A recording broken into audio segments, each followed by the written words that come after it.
out there in the realms of the living, welcome to Thrones of Game, the only Game of Thrones podcast where we watch the series backwards. Now, if you've never heard the show before, well, let me be your guide. I'm your host, BT Calloway. I've already seen the entire show, but joining me is Elliot Jay O'Neill, the only man on Earth to watch Game of Thrones in reverse order. Elliot, how are you, buddy? Well, I'm doing pretty fine tonight, thank you. Indeed, we are doing fine tonight. In fact, we're about to crack into another episode. This was Season 6, Episode 7, The Broken Man. Elliot, what just happened? Oh, well, in this episode... I had a feeling that would be your response, because... Another talky-heavy episode, this one. I'm throwing all my energy at the beginning. It's going to burn out brilliantly but brightly. That's okay. It might be nice to have a shorter episode. Yeah. Look, man, there's not even all that much what happened for me to explain, like, so people know which episode this is. The biggest run I can really say is this is the other cold open that we mentioned a few episodes back. Where we basically start with a bunch of people building a church, and we're all like, well, why is this happening? And then we see the Hound is still alive, which to you is meaningless. Yeah, what? What's this big reveal? It's this character that I'm very familiar with. Yeah, well, I remember the first time watching this through, it was like, oh, what no, and then it's like, oh, he's back, which again, much like the other cold open that we had, my problem is that it gives it away entirely. It's like, oh, it's happening before the credits, this must be important, nudge nudge. Like, well, if this had just happened normally, it telegraphed itself too much, and that really bums me out a little bit. Yeah, for an episode that actually, like you said, there's not like a big event. This isn't a battle of the bastards and whatever, and there's a bunch of wheel spinning going around this single event. It's just all wheel spinning, and to front load your biggest thing is... Yeah. I think they wanted that shock to carry over the rest of the episode, I suppose. And what I really liked is all the things that are clear indicators that nothing is going to go wrong whatsoever. Yeah. You hear that? That's a happy version of the theme song where all these people work together to build a church. Golly gee, nothing's going to go wrong here. And yeah, with the boss with the big, beautiful blue eyes, and, Yep. he's got, a cheerful, authoritative, oh, now hurry on you. Ha ha ha, life is grand. Yeah, he's all reassuring. Oh, violence is a disease, and you don't get rid of violence by spreading it to other people. You don't get it from being dead either. Good old Hound with the best lines. No, this was Ian McShane, who is a boss. Oh, that's Ian McShane. Yeah, he's cool. most known for Deadwood, I think. Most recently in American Gods. Yeah, he's one of those actors that pops up. You're like, I know you from things. You're that guy who's in stuff. You got like a face. Yeah. Yeah, well, I thought he did well as the guy who may as well have had every single line be, and tomorrow is my retirement. Yeah, pretty much. I'm so close to retirement, getting settled down with the kids, and finally see him off to college just in 2 days. Yeah, that. Because there's like, again, they were all working. He's like, oh, look, people smiling. Nothing bad is going to happen here! We're a tiny little town of people, and we're building stuff, and nothing will go wrong. Happy, nothing's going wrong. Oh, man. Poor Smurfs. Should we continue through the episode, or should we just talk about them until we're out? Yeah, because, look, like I said, this is so wheel spinny. Like, I even decided to start taking note because there are... I just wanted to know how many different threads we're following in this episode. Mm-hmm. I counted 7 different threads. 7 different character arcs going on in this one thing. What'd you have, out of curiosity? Oh, the 7 different ones. Or did you just tally them? Yeah. Okay, so we had, John trying to recruit people. We had Cersei being Cersei. Yeah. Cuntish. So, yeah, I'm tying that in with Sassy Grandma and that Sassy Grandma's back! Yeah! Man, she did not disappoint. Yeah, I forget what her actual name. Her title's like the Lady of Thorns. Dope name, but Sass Queen is better. Oh, is that why she gave her the rose picture? That's the symbol of their house. So that is, this is the part where Marjorie Tyrell, who's not sploded at this point, is all like, oh, I'm a good little girl of the faith now and don't want to do anything against the gods. And then, Sass Queen is all like, wake up, you dickwad. Stop being a cult member and come home with me. And, she sneaks to the little snippet of paper, which, that's their symbol of their house. So that's kind of saying, I'm still me. Yeah. I'm still your granddaughter. They're... Simple as a flower, their words are grow strong. Not the best words, but I still think the Lannisters' official slogan of "Hear me roar" is very Katy Perry. Yeah. Well, I thought the whole giving the rose thing was very Poison because I just thought it was a reference to every rose has its thorn. Ah, could be. Could be. So we all love a bit of Sass Queen, but was this your MVP? Oh, or God, in this who was one, my do you have an MVP? LVP for least valuable part? Well, actually, MVP was Sandy Klingon. Like, he had a really good understated performance. Yeah, I think he really did have like a very rage-filled guy who's just calming down because he has to, or trying to, and he knows the world won't let him. Just when he's out, he gets dragged back in. Yeah, because I've seen him a bit as a, remorseless cunt. And to see him sort of be good because there's good people around and he knows there's only good intentions and, Yep. They just want to build a nice chapel and be happy and la and give sermons about joy and hope and nothing bad is gonna happen. Yeah. Oh, man, especially that campfire scene is just like he's listing all of his fucking crimes in the past. You needed an arsonist, I'd do it. You wanted someone graffiti the walls, I was there with a can of spray paint. You wanted a baby killer? Oh, I'll kill that baby. Yeah, watch me. It's not because I was strong. And I do like his speech. He's all like, it's not because I was strong. It's because I was weak and I was just scared other people would see me as weak. So I did all the terrible things I was asked of me. Yeah, fair enough, little bit. In fact, we get a few little religious back and forths. It's so over, Tony. Yeah. There's a nice little bit between Marjorie Tyrell and the High Sparrow, which starts off, reasonably well, because he's all like, she's like, I used to help the poor out, but that's because I pitied them and I never really loved them. And he's like, yeah, to be fair, they're hard to love because they're basically us, except without all our, fine things. And it's easy to think, is that all I am when, you strip everything away? But then he goes on to say, Congress does not require the desire on the woman's behalf. You should bang your husband and give us an heir, no matter how you feel. It's like, ooh, boo, you would get so cancelled these days. Game off cancelled. Yeah. Just him. Sparrow off cancelled. I'm suddenly slightly happier you got blowed up. Yeah. But no, as far as most valuable, there were pretty good, little performances. Of course, Bear Island Girl kicks ass. Oh, God. Yeah, like a boss. Freaking Lady Mormon. Bear Island Girl, yeah. The number of times I wrote down like a boss in this episode. Really? You had some more most valuable players? Not my most valuable. We'll go through my like a boss moments. I think Jaime Lannister rocking up to the siege of the Tully Fortress. Oh, yeah. Wherever we are.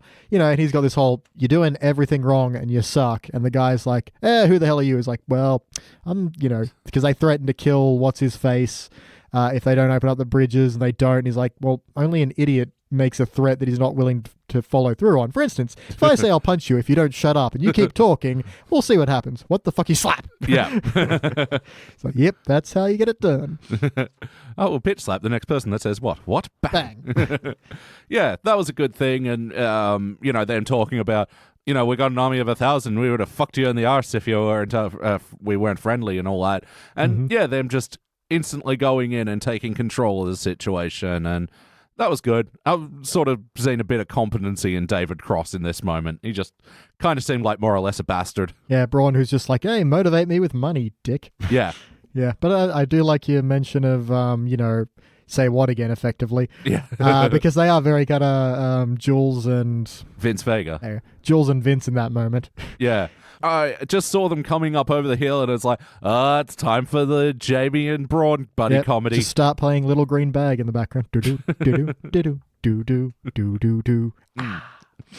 Yeah, that works. And that we also get our only real piece of cock talk in this one. What's that? It's cock talk. Yeah. It's basically when Jamie's like, turns to Braun, is like, well, you have the best military instincts of anyone in this army. And he goes, oh, well, that's like being told you have the biggest cock in anyone in the Unsullied.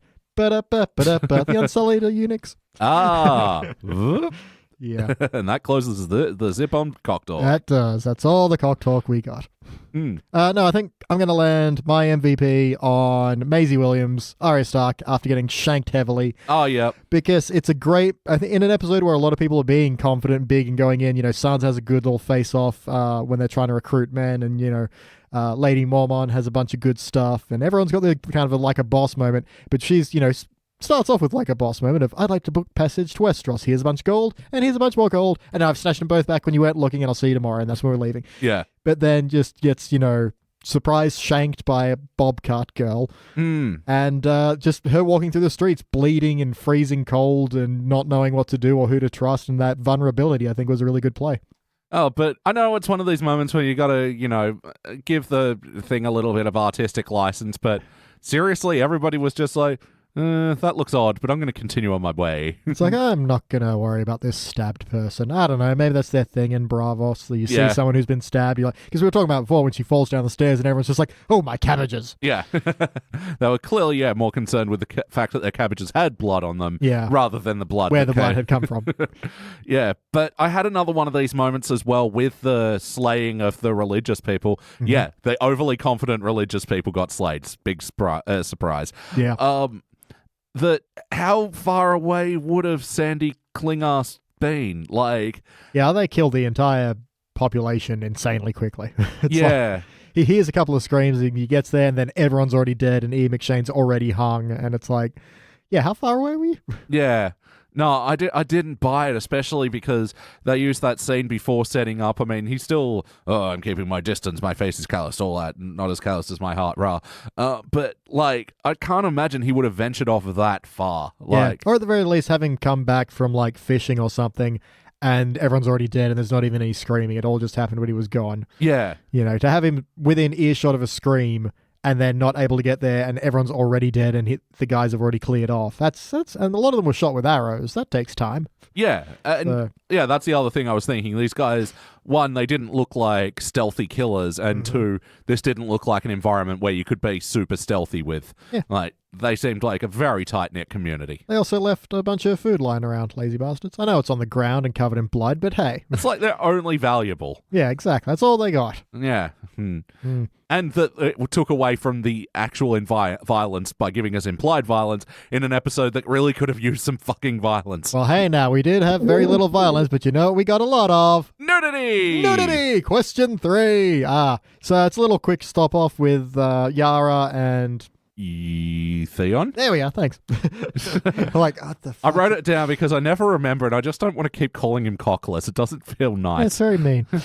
Yara and Theon, who have this little stop off on their getting away from their Uncle Euron bit, and it's just a titty bar, I guess. Yeah. Basically, I wrote down, I started to try and come up with different versions of it. So first it was beer and boobs, then ale and ass, then tipple and nipples, then jugs and also jugs.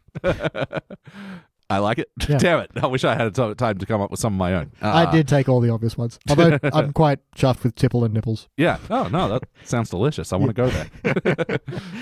Yep. There's just boobs all around, and it's got a good moment between Yara and Theon where, she's all like, you're such like a whipped dog now and you're still behaving like that. We're, trying to get out here and survive and live, and why do that if you're not going to live and perk up a little bit? So drink this ale and I'm going to go fuck the tits off that girl. Yeah. Just, super head on with the peer pressure. Yeah, true. But he was being a total buzzkill. Okay, fair. He doesn't have a dog to enjoy anything with, but you can still drink. You can have a good time. You can... whatever else it is people do in bars without karaoke. I don't know. He could invent karaoke. he could engage at least in conversation. These women, they are more than just hits. Just open up. Find out what makes them tick. Stimulate your mind. If you can't...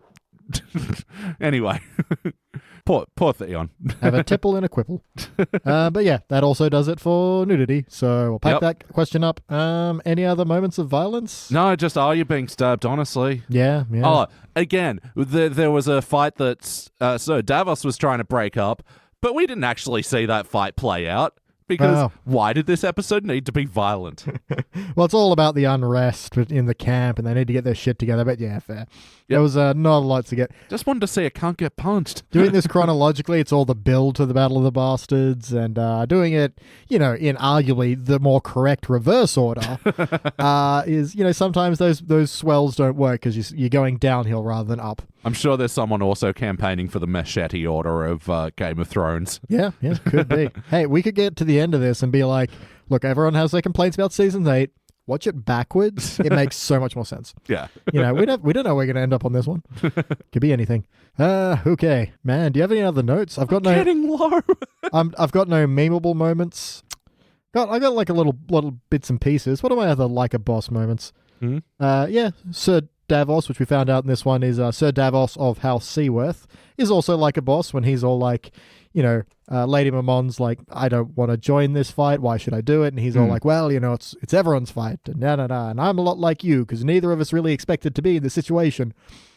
And despite her constantly acting like a boss, that seems to get through to her. It's like, yeah, fair. You were not expecting to be here. Sure, you're good at it, but it's still a lot of pressure to put on anyone.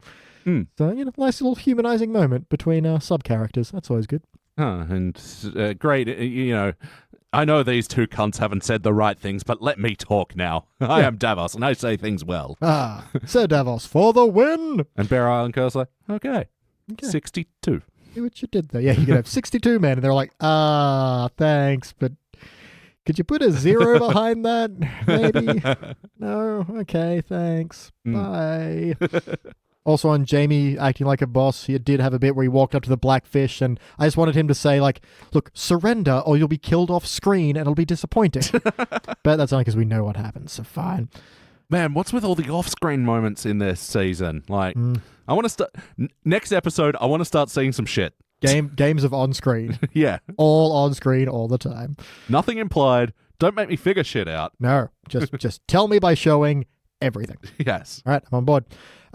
There's a bit that you won't get, but there's a guy who's all like, I slit your niece's throat and I'll kill this guy as well. I'm like, is he the guy who killed Catelyn? I'm curious now. I'm going to want to check that out. And then does anything specific happen to him? Because I don't think it does. So sometimes bastards just get away with it. And sometimes they get played by Ian McShane and then hung. So, We should all be so lucky. Yep. It's a nice little showdown between Sass Queen and Cersei. Oh, yeah. That was some good fun. Yeah, like, loved how she was just like, Sassy Queen was just cutting right through Cersei's bullshit as well. Mm-hmm. So I wonder if you're the worst person I've ever met. It's hard to remember, but the truly awful people do really stick out. It's like, burn, burn, burn, burn, burn, burn, burn. Yeah. There was the scene where the guy from House Glover kept saying no, and I kept getting distracted because I thought of their emblem as the Glover from Glover, the video game. Well, that's a deep cut. Glover 64. Look it up now. It's pretty bad. Really? I remember liking it when I rented it. I don't know. I never actually played it. I think it's pretty average. I don't think a lot of 64 games hold up. But hey, props to coming up with the ingenuity of having a glove be a mascot and it picks up balls and it rolls around and it throws it. And that's something. That's some creativity there. Props. Yeah. In the world of 3D platformers that were bloated in the late 90s. Mm-hmm. We do have some good kind of subtlety from the High Sparrow, who's all like, oh, you've done so well, Marjorie. If only your grandmother would follow. Yes, she's quite the sinner there, and I do worry about her safety of both her soul and her body. Maybe we're going to mess her up too. Little subtext there, Yeah. Don't mess with Sass Queen. That's like my number one rule right now. Actually, in that moment where Sass Queen and Cersei were going up against, you're going to kill thousands of people all by yourself, just you, and you in what high explosive? Yeah, with a bunch of green explosions. I'd like to see that. Bring down the entire sept, will you? Yeah. Again, the moments of fucking foreshadowing the impending doom in this one. Mm-hmm. That's all it was. Yeah, lots of foreshadowing, but to us, that's backshadowing. So, although we've never really decided if backshadowing is the things that will happen that already have happened for us, or the things that will happen for us that have already happened for the show. It could be both, I guess. It's all, whatever it is we want to refer to, it's backshadowing. Man, I think that my last note is going to be one of the Hound's classic lines of when Ian McShane is all like, you could have died. I found you and there was a bone poking through your leg and you were gangrenous and there were bugs crawling on you and you looked entirely dead and I was going to bury you, but you were still alive and I thought you were going to die on the way back, but you didn't, and the gods aren't done with you. You must be alive for a reason. He goes, there's a reason. I'm a big fella. I'm hard to kill. Yeah. Comes from classic Hound right there. Again, just still being his hard Hound self and giving the line that he needs to, but not being a total right cunt about it. Just being a real hard bastard about it. Yeah, but I loved that moment with, Ian McShane, like, updating the story for me so I wasn't so confused. All right, Elliot, I'm going to bring you up to speed. He was dying in a ditch and decided to take him home, but we stopped off for a little cup of tea. And Yeah, just that story again, but with, like, every conceivable detail. yeah. And on that first night, we gave you some soup, and there were some lentils in that soup, and you said, I don't fucking like lentils. And you're like, well, that's all we've got. You go, then you ate it anyway. And then we had a nice day. It was kind of sunny, but then it drizzled a bit in the afternoon, and we picked flowers. And you're like, I don't like picking flowers. It just goes on and on and on and on and on. Yeah, see, there's your version of the show where they don't cut anything, where they show don't tell everything. It's just one big sermon by Ian McShane. Yeah, the Hound's 6-month recovery is just there on screen. Yeah.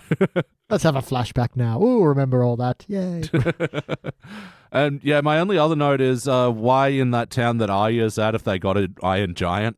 Yeah. Well, it's, kind of like the Colossus of Rhodes. I'm pretty sure there's a joke about being able to see its dong when you go underneath.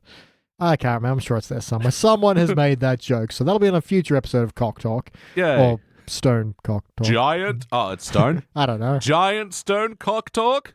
I mean, it's not like titanium. It's not the Iron Giant itself. It's a statue. But, I'm now curious if the Colossus of Rhodes was real. I'm assuming it can't have been, but I don't know.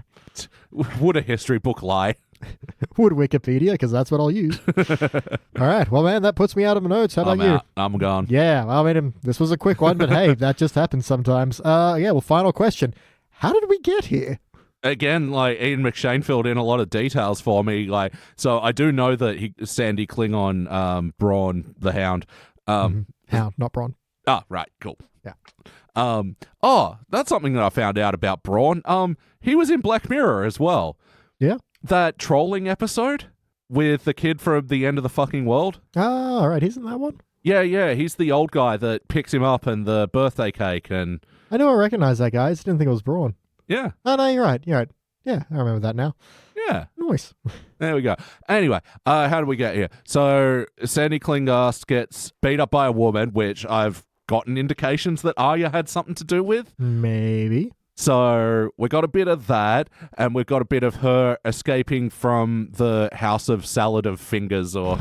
the House of Bob Cuts. Yeah. The creepy assassination army, which, teaches you how to lurk and talk weird. Mm-hmm. And honestly, my one gripe is in their assassination techniques is how to give away your surprise and not have a killing blow. Because she's all like, pretty girl, and turns around, it's an old woman, then there's a slash across her. It's like, no, slash throat, or just stab gut a bunch. What are you doing? But maybe the lesson is, almost killing her is the lesson. I don't know. She savored the fucking kill, man. You never savor it. You just go for it. Yeah. Stupid bastards. Stupid bastard. Like in End of the Fucking World Season 2. But anyway, Arya's escaping from that. I'm going to predict I don't see the Hound for 5 episodes. Don't remember, but we'll find out. And Jon Snow and everybody's continuing on planning with their bullshit, so we'll see more of that planning outlining. They've planned their bullshit now, so I don't know what's before. It's pre-planning bullshit. What comes before the planning?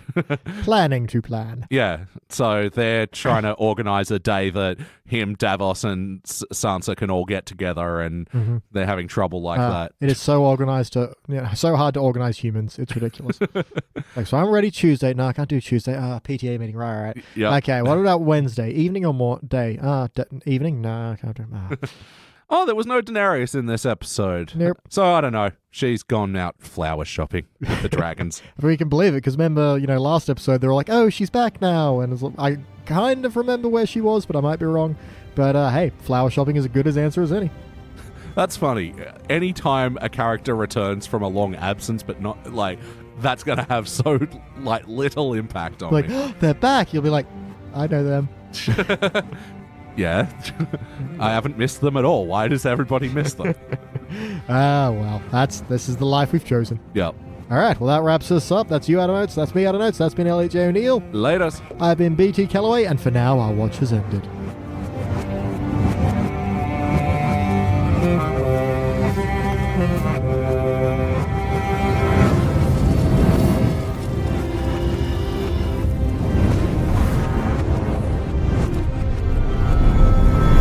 What was the new twister we came up with? Halle Berry's hairy belly. That's the one. Halle Berry's hairy belly. Halle Berry's hairy belly. Halle Berry's hairy belly. No.